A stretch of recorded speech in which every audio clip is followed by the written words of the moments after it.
ఉంటానండి. Thank you very much. Thank you 1 2 3 thank you అండి. Thank you. And Nandamuri Balakrishna garu, మా Aditya 369 hero గారు, చెప్పండి సార్, మీరు అంత బిజీగా ఉంటూ అంత పెద్ద పెద్ద సినిమాలు చేస్తూ కూడా ఆదిత్య 369లో మీకు కనిపించిన ఆ స్పార్క్ ఏంటి? అంటే సినిమాకి వేరియేషన్స్ అప్పుడే ఇప్పుడు ఆయన చెప్పినట్టు ఒక లారీ డ్రైవర్ ఒక పక్క, నారి నడుము నారి ఒక పక్క, ఇట్లా రకరకాల సినిమాలు చేస్తూ అంటే ఒక ట్రెండ్ సెట్ చేయడం. అంటే ఫస్ట్ అసలు చలనచిత్ర పరిశ్రమలో, ఈ భారత చలనచిత్ర పరిశ్రమలో ఒక కమర్షియల్ ట్రెండ్ సెట్ చేసింది ముందుగా నాకు ధన్యమైన జన్మనిచ్చి నన్ను అందరి గుండెల్లో ఆయన ప్రతిరూపంగా నిలిపిన యుగపురుషుడు. అలాగే విశ్వానికే నటన ఎలా ఉంటుందో చూపించిన నా తండ్రి, నా గురువు, నా దైవం, కారణ జన్ముడైన నందమూరి తారక రామారావు గారు. ఆయన నాకు ఇన్స్పిరేషన్ అండి. ఎందుకంటే ఇటువంటి వాటిల్లో అప్పుడు ఏదో ఒకటి కొత్తదనం మొదటి నుంచి కూడా ఆయన మంచి పండు వయసులో ఉన్నప్పుడు రాజు పేద డీ గ్లామరైజ్ క్యారెక్టర్ చేయడం, అదే ఇన్స్పిరేషన్తో నేను భైరవ దీపంలో మని కురుపి వేషం చేయడం, అంతకంటే ఘోరం అసలు. అందులో అయినా అంత కొంచెం నీట్గా, ఇందులో అయితే అసలు టోటల్గా హంచ్ ప్యాక్, ఒక కన్ను మూతపడిపోయి పళ్ళు బయటకు ఉండి అంటే అట్లా చేయడం ధైర్య సాహసాలు ఇచ్చింది ఆయనే నాకు.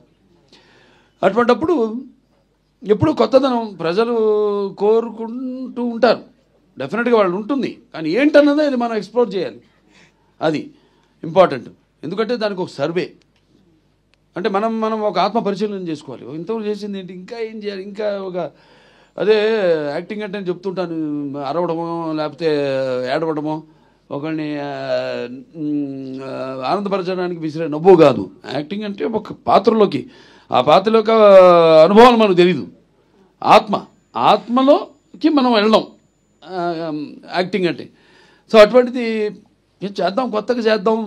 అలాగే కృష్ణప్రసాద్ గారు, మన ముఖ్యంగా ఎస్పి బాలసుబ్రహ్మణ్యం గారు, ఆయన వెనకుండి సారథిగా ఈ చిత్రానికి వెన్నెముకై కృష్ణప్రసాద్ గారిని ప్రోత్సహించడం.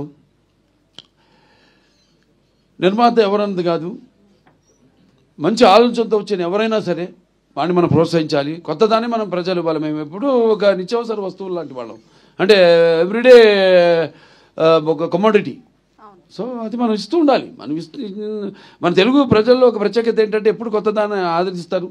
మొదటి నుంచి చెప్పుకొచ్చాను, నాన్నగారు మంచి పండు వయసులో ఆయన భీష్ముడు పాత్ర వేయడం ఏంటి, అటువంటి ఎన్నెన్నో సాహసాలు చేసి ప్రజల మన్నలను పొందారు ఆయన. అంటే ఆయన ఒక 10-15 సంవత్సరాల ముందు ఆలోచించేవారు. ఆయన ఒక రకంగా నిర్మాతలు కూడా ఏదైనా సినిమా కూర్చో యావరేజ్గా దాటితే కూడా ఆయన చెప్పేవారు, సలహా ఇచ్చేవారు, ఏమండి ఈ నెగిటివ్ ఎప్పుడు తాకట్టు పెట్టద్దు మీరు ఎక్కడ కూడా, ఇది ఎప్పటికైనా బంగారు గుడ్లు పెట్టే బాతు, దట్ ఈస్ ఎన్టీఆర్ అనేవారు ఆయన. అంటే ఆయనకు ఒక నిర్మాత బాగుండాలి, రేపు అది ఏంటి ఎవరు నిర్మాత వచ్చినా కూడా. సో అలా ఒక మంచి సినిమా చేస్తున్నాం అన్న ఒక సంతోషం.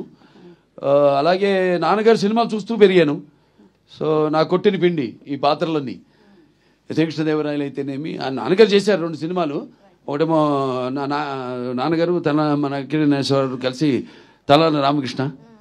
సో అవన్నీ ఎప్పుడు అవే చూస్తుంటాను, పాత సినిమాలు. అట్లోంచి మళ్ళీ కొత్తదనం వైపు కూడా నేను కూడా 25 సంవత్సరాలు కొన్ని సాహసించి చెప్పేస్తుంటా క్యారెక్టర్. మా డైరెక్టర్లు కూడా వాళ్ళు బాబు చాలా ఇక తొలతిద్దాం ముందు, ఇది లేకపోతే ఎంతో ముందుగా ఆలోచిస్తున్నారు మీరు వద్దని.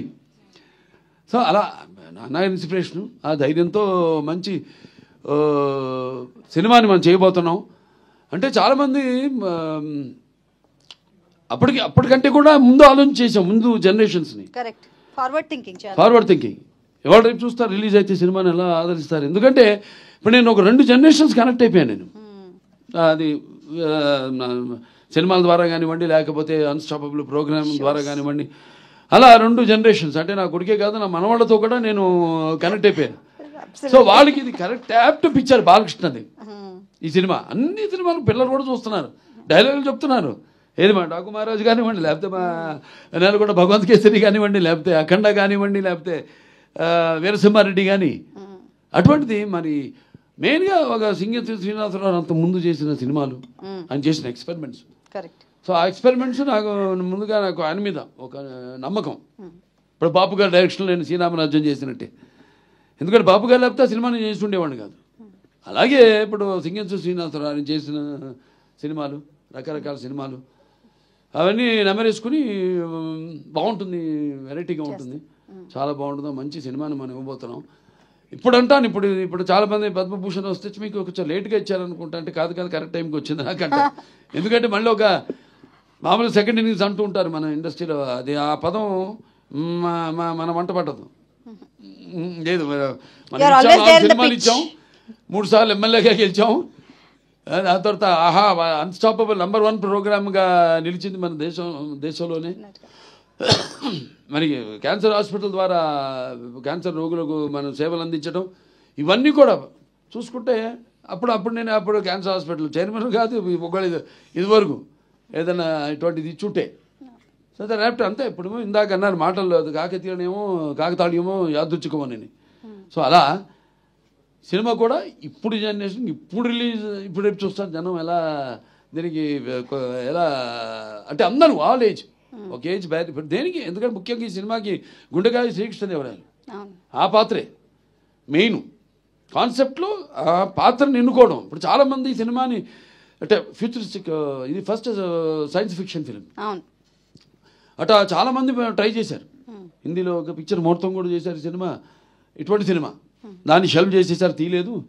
అలా తర్వాత వచ్చిన సినిమాలు ఏవి కూడా ఇది మన సినిమా సక్సెస్ అయినట్టు ఏది సక్సెస్ కాదు సినిమా. ఎందుకంటే మనకి జనం అంటే మనకి ఈ శ్రీకృష్ణదేవరాయల పాత్రని అంత అద్భుతంగా అప్పుడు నాన్నగారు కానివ్వండి, అదే నాన్నగారి మీరు ఎంత అందంగా ఉన్నారండి, అసలు ఎంత ముద్దొచ్చేస్తున్నారు అసలు. దాంట్లో అదే తెల్ల రామకృష్ణ కానివ్వండి. Very nice. సో భాష మెయిన్గా పిల్లలకి ఇప్పుడు తింటోంది మేకతోక మేకతోక మేకతోక మేకతోక మేకతోక ఇట్లాంటి భాష మీద కూడా ఇప్పుడు ఎలా అండి మన భాష మీద ఇంట్రెస్ట్ పుట్టిస్తాం కలిగిస్తాం అంటే అట్లా అని కాదు నేను చెప్పేది. ఇప్పుడు నేను చెప్పిన సినిమాలు అన్ని డైలాగులు కూడా చిన్న చిన్న పిల్లలు కూడా చెప్తున్నారు. అట్ట కాకుండా బాగా ఇంకా దానికి యాప్ట్గా అంటే నేను అనేది విజువల్స్గా ఒక కాన్సెప్ట్గా కూడా ఇప్పుడు యూత్కి అంటే ఆ తర్వాత నెక్స్ట్ జనరేషన్ ఇది మామూలుగా టీవీలో చూసిన వాళ్ళని కాకుండా, లేకపోతే ఈ ఓటీటీలో చూసిన వాళ్ళని కాకుండా, ఓటీటీ లేదు టీవీలో, అలాగే ఇప్పుడు రేపు పెద్ద సినిమా చూస్తారు April 4th ఎలా ఉంటుందో బ్రహ్మాండంగా ఉంటుంది. అండ్ ఇళయరాజా గారి సంగీతం ఇందులో, అండ్ దీంట్లో చేసిన నటీనటులు ఎంతో మంది ఉన్నారు. ఇన్ఫాక్ట్ ముంబై నుంచి అప్పట్లో అదేంటి అమరేష్ పూరి గారు, టీను ఆనంద్ గారిని తీసుకొచ్చారు. అలాగే ఏదో బాబుమోహన్ గారు ఉన్నారు, దాంట్లో ఇంకా చలపతిరావు గారు ఉన్నారు, భరణి గారు ఉన్నారు, అన్నపూర్ణమ్మ గారు ఉన్నారు, అన్నపూర్ణమ్మ గారు, మోహిని హీరోయిన్. అప్పుడు పుస్తకం తెచ్చుకుని చదువుకుంటుండేది. ఏంటమ్మా పుస్తకం తెచ్చి చదువుకుంటున్నా అంటే ఎగ్జామ్ ఏది ఇప్పుడు 11th మెట్రిక్ అనుకుంటా, +1. అలా తరుణ్ రాశి చిన్న చిన్న పిల్లలు వాళ్ళు చాలా మంది నటీనటులు. అండ్ సంగీతం ఇళయరాజా గారి సంగీతం మాస్టర్ ఇళయరాజా గారు. అలాగే ఈ సెంచరీలు కొట్టి పిక్చర్ ట్రైలర్లు కూడా పెట్టడం ముందు అదే సార్ పాటకి మీరే నిర్వచనం.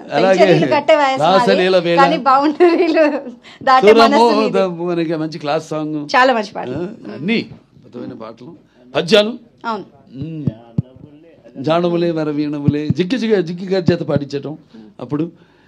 అలాగే అయ్యాన్ని పాత సినిమాలు ఆయనే గుర్తుకొస్తూ ఉంటాయి. అంటే నాన్నగారు రాజేశ్వరరావు చేసే రామకృష్ణ అయితేనేమి, మహామంత్రి తిమ్మరసు, అవన్నీ చూస్తూ పెరిగాం. కాబట్టి నేను చెప్పిన ఒక పాత్రలోకి వెళ్ళినప్పుడు అంతే ఆ పాత్ర ఆవహిస్తుంది అంతే. అది పర్సనాలిటీలో నుంచి కూడా చూస్తుంటాడు తేడా. రెండింటికి కృష్ణదేవరాయలకి మామూలు కృష్ణకుమార్ పాత్రకి ఉన్న పర్సనాలిటీలో కూడా తేడా వచ్చేస్తుంది. అది ఆటోమేటిక్గా, అది నాకు తెలియదు. అది ఆ పాత్రల్లోకి వెళ్ళాకే ఆ పాత్ర మనం చేస్తుంది నన్ను అంతే. ఒక నేలకొండ బలవంత్ కేసులు అయితేనేమి, లేకపోతే ఓ డాకు మహారాజ్ అయితేనేమి. సో ఎలా ఫీల్ అవుతున్నారు సార్ ఇప్పుడు? అంటే 30 ఏళ్ల తర్వాత April 4th ఇది రిలీజ్ అవుతోంది. అంటాను ఇది ప్రీ రిలీజ్ ఫంక్షన్ అంట. ప్రీ రిలీజ్ కాదు, ఇది not re release. It's pre release. చిరస్థాయిగా మన చలనచిత్ర పరిశ్రమలో కొన్ని సినిమాల పేర్లు చెప్పుకుంటాం మొదటి నుంచి. మాయాబజార్ అనో, లేకపోతే మన నాన్నగారి సీతారామ కళ్యాణం, లేకపోతే శ్రీకృష్ణ పాండవ్యం, అలా కొన్ని సినిమాలు ఉన్నాయి. ఆ సినిమా కోవలో నిలిచిపోయే సినిమా ఆదిత్య 369. దీనికి సీక్వెల్ కూడా రెడీ అయిపోయింది, మొదలు పెట్టేస్తాం. ఇంకా మొదలు పెడితే అంతే. నాకేంటంటే ఒకసారి మొదలు పెట్టేస్తే కృష్ణప్రసాద్ గారు కూడా ఆయన్ని ముఖ్యంగా మెచ్చుకోవాలి. ఎన్నో వ్యయప్రయాసాలు కూర్చి అసలు కాన్సెప్ట్ రావడం. ఒక సినిమా అంతకుముందు నిర్మాత అంతే ఆయన. శ్రీదేవి మూవీస్, అనిత శ్రీమతి అనిత గారు ప్రెజెన్స్, ఎస్పి బాలసుబ్రహ్మణ్యం గారు ప్రెజెన్స్, ఆవిడ నిర్మాత. స్టేట్ బ్యాంక్ అది ఎంత ధైర్య సాధనలు అసలు. అంత అద్భుతమైన సింగింతో శ్రీనివాసరావు ఇప్పటికీ చూశారుగా 94 ఏళ్ళు ఎలా మాట్లాడుతాను ఆయన. నన్ను అడుగుతుంటారు అప్పుడప్పుడు, ఏంటి బాబు ఎప్పుడు మొదలు పెడుతున్నా పార్ట్ 2 రెడీ రైట్ చేసేయాలి అని. అండ్ ఈజ్ అప్డేటెడ్ వాటికి వాటికి టెక్నిక్ అన్నిటికి కూడా ఈజ్ అప్డేటెడ్. వాటికి హ్యాట్స్ ఆఫ్. మొదలు పెట్టాలి తొందరగా, ఉంది కథ రెడీ. నేను ఆయన కూర్చొని పాత్ర వేస్తాను అందులో. నేను ఆయన కూర్చొని అన్ని ఫైనలైజ్ చేసుకున్నాను. కానీ ఒక రాత్రిలో రెడీ చేసాం సబ్జెక్ట్ పార్ట్ 2. ఒక రాత్రికల్లా సబ్జెక్ట్ ఫైనలైజ్ అయిపోయింది, అంతా రెడీగా ఉంది.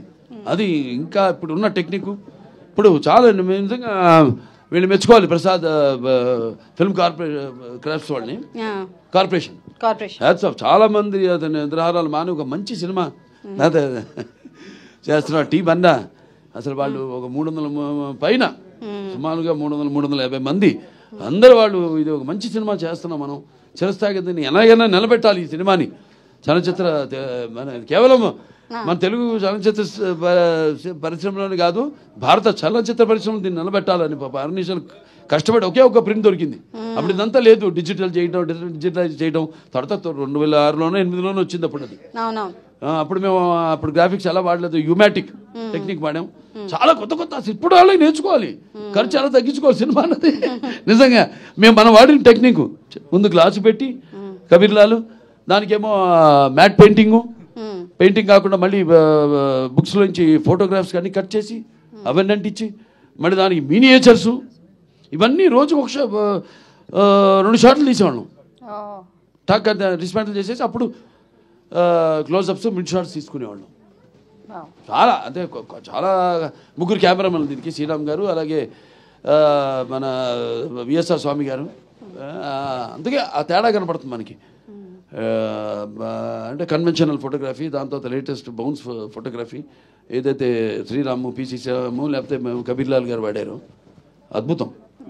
సో 4th ఏప్రిల్ అందరినీ ఒకసారి మరోసారి మీ పిల్లలతో అందరితో వచ్చి చూడాలని మీరే చెప్పాలి అందరికి. బికాజ్ యు ఆర్ మీరే భుజం మీద కాన్ఫిడెన్స్ నాకు. ఎందుకంటే ఇప్పుడు అప్పట్లో చేసాం, అది నేను చెప్పినట్టు చిరస్థాయిగా ఉండిపోయే సినిమా ఇది ఖచ్చితంగా. ఇక ఎక్కడి నుంచి ఇక ఈ సినిమా చూస్తూనే ఉంటారు, ఇక జనరేషన్స్ టు జనరేషన్స్, వచ్చే జనరేషన్స్ టు జనరేషన్స్, నిర్విరామంగా ఫర్ ఎవర్. అంతే చాలా ఎంతో కష్టపడ్డారు. అందరికీ నా అభినందనలు తెలియజేసుకుంటా, కృతజ్ఞతలు తెలియజేసుకుంటాను. To restore the film, restore చేయడం అనేది మేము చాలా కష్టమైన, దీంతో క్రాఫ్ట్స్ తో కూడుకున్న. అవును కదా, 3 నెలల నుంచి దానికే వర్క్ చేస్తున్నారు. 8 months నుంచి. I'm sorry sir. సో 8 నెలల నుంచి చేశారంటే ఇట్స్ రియలీ గ్రేట్. మళ్ళీ ఇది రీబార్న్ అన్నట్టు చెప్పాలంటే ఈ సినిమా గురించి ఇప్పుడు తెలుస్తుంది. అప్పుడు కొంతమంది చూశారు కానీ ఎవడు చేసినా కూడా ఎవడు అది కాలా, అనుకున్నంత వరకే, అంతేగాని ఏది జరగల ప్రాక్టికల్గా. ఇక ఈ సినిమా ఇవాళ మాట్లాడుకుంటారు మొత్తం మన ఇండియన్ ఫిలిం కమ్యూనిటీ మొత్తం కూడా ఈ సినిమా గురించి మాట్లాడుకుంటుంది రిలీజ్ అయ్యాక సినిమా గురించి. ఖచ్చితంగా no doubt about it. Telugu వాళ్ళ గొప్పతనం, మన వాళ్ళ తెలుగు వాళ్ళ ముందు చూపు, ఖచ్చితంగా forward thinking. Thank you so much అండి. ఇట్స్ ఎ ప్లెజర్ మిమ్మల్ని ఇలా కలుసుకోవడం. అందరు కూడా నా విశ్వావసు సంవత్సరం శుభాకాంక్షలు తెలియజేసుకుంటున్నాను అందరికి. Ugadi thank you so much. అంటే ఉగాది అంటే ఉరకలు వేసే ఉత్సాహం, ఉగాది అంటే ఉప్పెనలో ఉప్పొంగే ఒక కవిత్వం. అలాగే అందరికి కూడా భగవంతుడు అష్టేశ్వర సుఖ సంతోషాలు భోగభాగ్యాలు కీర్తి ప్రతిష్టలు శ్రీ సంపదలు ఆయుర ఆరోగ్యాలు సంపూర్ణ ఆయుష్ నవగ్రహాల అనుకూల్యం ప్రసాదించాలని మనం ప్రార్థిస్తున్నాను. థ్యాంక్ యూ సో మచ్ అండి. అండ్ అనిల్ గారు మాట్లాడుతా అన్నారు. అండ్ ఫస్ట్ ఆఫ్ ఆల్ నాకు ఈ వేదిక ద్వారా ఫస్ట్ కృష్ణప్రసాద్ గారిని అండ్ టీమ్ని